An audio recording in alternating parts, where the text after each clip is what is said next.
Einstein é uma fraude, ele não sabia a diferença entre uma grandeza física e uma medida de grandeza. Uma falha elementar, quando ele plagiou a teoria da relatividade do físico e matemático francês Henri Poincaré em 1905. A teoria da relatividade não é invenção dele, já existe há séculos. Ela vem da Renascença, de Leonardo da Vinci, Galileu e Giordano Bruno. Quem realizou os cálculos corretos para a relatividade foi Poincaré. A fama de Einstein é mais fruto de seu lobby do que seu mérito como cientista. Será que vocês sabem quem proferiu essas palavras? Olá, sejam bem-vindos e bem-vindas ao Matematizei. Eu sou a professora Andresa e hoje vamos falar sobre um dos mais importantes cientistas brasileiros e um tanto controverso também.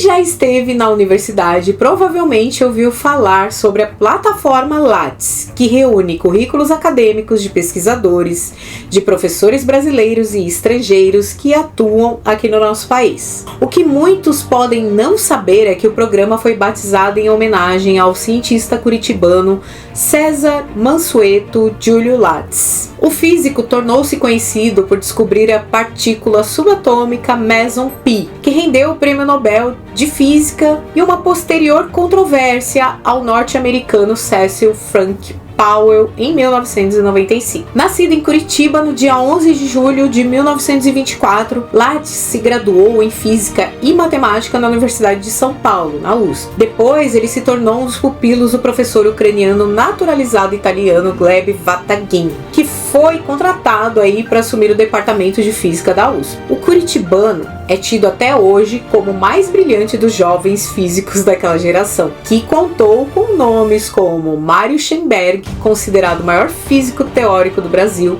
e José Leite Lopes, que é responsável pela primeira predição do bóson Z. Lattes se destacou por apoiar diversas iniciativas que alavancaram a ciência e a pesquisa no Brasil, como o Centro Brasileiro de Pesquisas Físicas no Rio de Janeiro em 1949, o atual Conselho Nacional de Desenvolvimento Científico e Tecnológico, que é o CNPq, em 1951, e o Instituto de Matemática Pura e Aplicada em 1952. Sua maior façanha, porém, foi a descoberta de uma das subpartículas responsáveis pela coesão do núcleo do átomo, o que inaugurou um novo campo de estudos da física. Na época, uma das principais questões da física atômica era saber como os prótons mantinham-se unidos no núcleo dos átomos. Intrigado com a questão, Lattes, acompanhado do professor Giuseppe Occhialini, foi para a Universidade de Bristol, lá na Inglaterra, em 1946. Onde integrou a equipe do H.H. Wills Laboratory, chefiado por Cecil Frank Powell. Gravem bem esse nome. Lattes acreditava que a melhor maneira de se chegar a uma resposta para a questão subatômica era estudando os raios cósmicos em vez dos aceleradores de partículas. Por isso, em 1947, foi até o Chacaltaya, pico de 5.000 metros de altura nos Andes bolivianos. A ideia era fotografar a trajetória das partículas oriundas dos raios cósmicos por meio de chapas fotográficas de emulsão nuclear, método criado por Cecil Frank Powell. Antes da viagem, Lattes pediu a Kodak que acrescentasse mais bora à composição das placas de emulsão nuclear. Graças a isso, a revelação das chapas fotográficas mostrou que seria identificado como uma nova partícula atômica, o Meson Pi, ou pion. A descoberta foi descrita por Lattes no artigo Processes Involving Charged Mesons, publicado pela revista Nature em 1947. O texto é coassinado por seus colegas de laboratório, Powell, Occhialini e Hugh Murray. E a façanha marcou o início de um novo campo de estudos, a física das partículas elementares. 3 anos depois, em 1950, o Comitê do Nobel concedeu o Prêmio de Física a Cecil Frank Powell pelo desenvolvimento do método fotográfico para estudo de processos nucleares e por achados relacionados aos mesons. O motivo de o prêmio não ter ido para o brasileiro foi a política interna do Nobel. Até 1960, a regra era premiar apenas o chefe da equipe responsável pela descoberta. Mas essa injustiça não apagou o papel de Lattes na história da ciência. Pela descoberta do Meson Pi aos 27 anos de idade, o brasileiro até hoje é lembrado por mudar os rumos da física dando espaço para o surgimento de um novo campo de estudos e pelos seus esforços em desenvolver a educação e a ciência de ponta no Brasil. Lattes morreu em 2005, aos 80 anos, em Campinas, no interior de São Paulo. Galera, ele tem umas entrevistas pra lá de controvérsias, inclusive esse trecho que narrei no início do vídeo foi extraído de uma delas. Ela é bem longa. Bem longa não, assim, razoável. Eu vou deixar lá no link da descrição para que vocês possam dar uma complementada aí nas informações.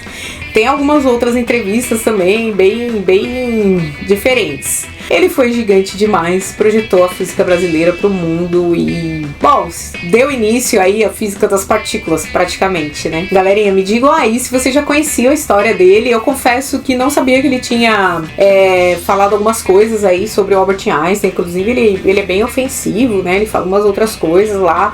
Vou deixar no link da descrição o PDF. Eu fiquei sabendo, assim, como é maravilhoso esse canal, né? A gente acaba conversando, interagindo com as pessoas que chegam por aqui, assistem um vídeo e outro, enfim. E alguém fez um comentário falando que o César Lattes havia dito que o Albert Einstein não sabia matemática fundamental e que não foi ele que fez a relatividade, etc. E aí eu fui pesquisar e realmente eu falei, nossa, que estranho, ele falou isso mesmo? Falou, realmente falou, ele deu uma entrevista, falou que o Einstein não sabia nada, que ele era doente mental, ele fala umas coisas lá. E tem algumas outras entrevistas depois, fazendo essa pesquisa aqui, eu achei bem diferentonas.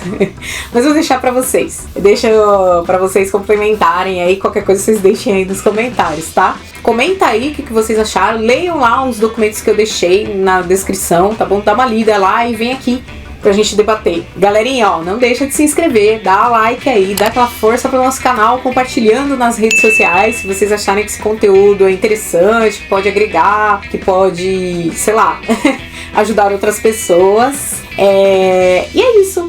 Comentem aí, um beijo no coração de vocês e até uma próxima.